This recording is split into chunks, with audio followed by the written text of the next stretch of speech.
viizaan kun appilaayi godhee kan hin fidu birrii mataatii yaani isinii galee birrii 100 saafixuu 50 saafixuu isaa gadis oli saafixuu sana mataatii yatti murteessee jiraame kanaa gaditti wantoota ishee barbaachisu tokkoffaarratti kan hin barbaadu please mana yaalaa geessaati jechuudha iddoo maramu sana hospitaal inda'um ammanaa faa ergitu paaspoortii ishee waan hunda yoo isheen naa ergite bakka maramu sana senior garaknan qabu naa ergaati jechuudha.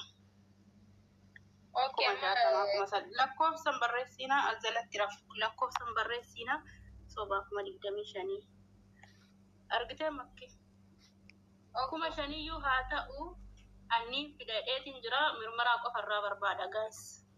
Bakka isin hayyee isin amma kuma shanistee kuma soddomastee anqa barbaachise hin gootisin jechuudha.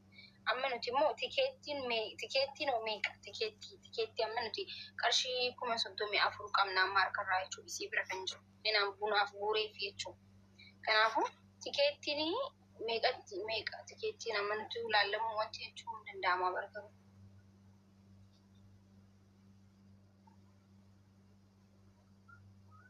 Nugi tikeettiin meeqa? No, ani galgaluma ammasii gaafadhee ture 80 jette isa kana hin taane. Kuma 70 tikkeettiin dhaqaa fi gala muramaa fi tikkeettiin akka turistiitti seentee asitti dhaqaaf gala muramuu qaba. Around 3 jechuudha. Gala muramuu qaba kana kan dursu garuu mucittiin kun lapheetii yenna dhukkuba waan jettee jirtuu fi dhukkuba TB HIV ulfa dhukkuba kalee kanarraati bilisa ta'uu qabdi. Yoo kanarraa bilisa taate fayyummaan ishee yoo ragaa guutuu qabaatame inni kan rakkoo qabu. Tikkeettiin immoo kan asii as ittiin dhuftu qofa otoo hin taane kan dhuftee ittiin deebitu akkasitti murama tikkeettiin. Samoda chumatti hafti jechuudha. Okay. Amma la stepin itti aanu maal goona wantidha. Amma wanti ati gootu biiftu maallaqni si bira jira miti sila?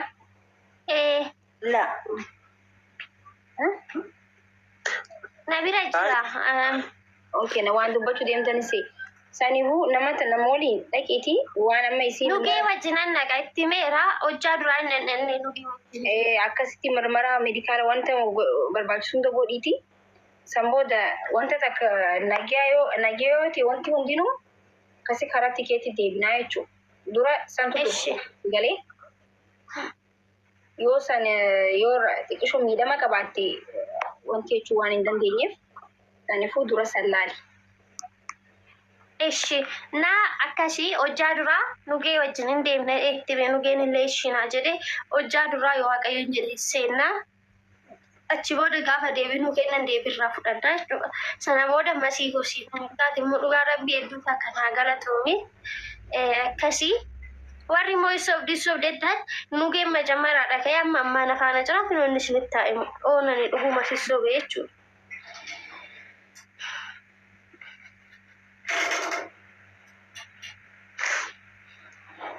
Dhukkuba yoo qabaattes fayyaa yoo qabaattes jechuudha mirmaraa sanarratti wuxxeetii ishee irratti waan hunduu hin bahasii galte wuxxeetii sanarra dhaabbanneetu kan nuti viizaa baasisnuuf immoo sani baraanis kan hin jeessana goota dura kan asirratti masiidha wanni viizitii yoo deemte baay'ee rakkisa jedhani viizitii yoo deemte achitti jijjiiruu viizaan akka duraanii sana hafee jira. Visa employment visa baasaaf rakkoon qabu. Employment visa kan guyyaa 60 sana baasaaf. Egaa gara dalagaatti jijjiiramuu danda'a? Yaa hin danda'ama. Waan akkasii hafee jedhanii waan haasayaa jiran fiisanii si hawwatiin garuudhaallee waan akkasii. Beekama meedikaala ta'uu qabaa taa'e.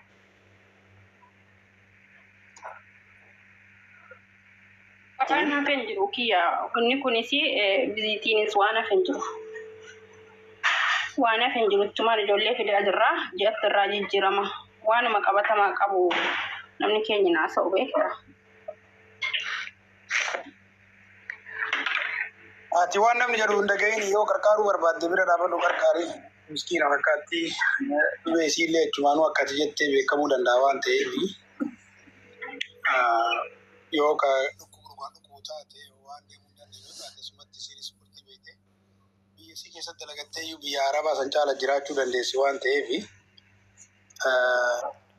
yoo qalbiin isiillee deemuu barbaadde haa deemtu. Amma yoo biyya arabaa deemtee yoo guddattee dirhama 800 haga 1,200 kaatiin isiin qaxaramtuuni. Suni birri Itoophiyaa gara 30 akkas siigalee bira 30 wayii ta'a. Biyya keessatti mana bunaa kana amma akka yoo jettu kana bakka bunaa banattee kadalagu yoo taate yeroo ammaa kanatti guyyaan birri 1,000 yoo dalagattee ji'atti hagas argachuu dandeessaa jechuudha. Ji'atti biyya arabaa kateettee biyya arabaa keessatti dalagsan argachuu dandeessaa jechuu yoo qabatte. San ammoo kun ammoo dalagaa mataa keetii waan ta'eef gara biraatti illee guddachuu dandeessa. Si galee sanillee yoo ka deemuu hin dandeenye taate waan akkasii sanis mataa keessa kaa'adhu jechaaf sin jedhee. Bunni amma siiniin takka birri 30 seentee birri 35 bunni gurraachi siiniin takkittiin kanaananii birri 80 90. Si galee nama 20 yoo gurgurte meela alkamee dhufa. Nama 10 yoo guyyamattuu 10 yoo gurgurte birri 1,000 taphattee dalagaa jechuudha guyyaan. Way bunni 1,400 seenee bara. Bunni kiiloon tokkichi 1,400 seenee. Kana laali. Intaawonni biyyichuma wayyaa rakki. Wajjuma kana siyaa. Buna kiiloo tokkicha 1,000 birri 1,000 bitee maaliif tan nagade? Anyway, sama sun haasa'umaaf haasofne malee rakkoon qabu yoo biyya alaa deemu kunillee si hamaare asin dura biyya alaa beektaa biyya arabaa deemtee beektaa asin dura.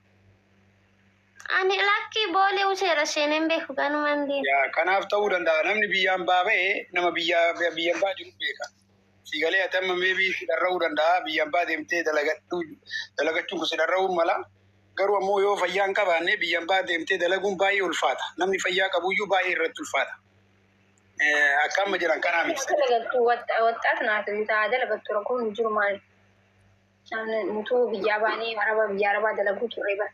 Nama lapheen dhukkuba lapheen naa deebisanii amma sannee fayyaa qabdii bakka fudhadhaa haa maali inni coodhiisaa akkanuma namni tokko hin dhukkubsannee fayyaa qabdi. Dhugaadha. Argitee hin jibdee ture guma duraatu. Lakki hin kijibne waan naa nyaatu dhageen deebisiifadhe. Maal ture beektaa? Dhageen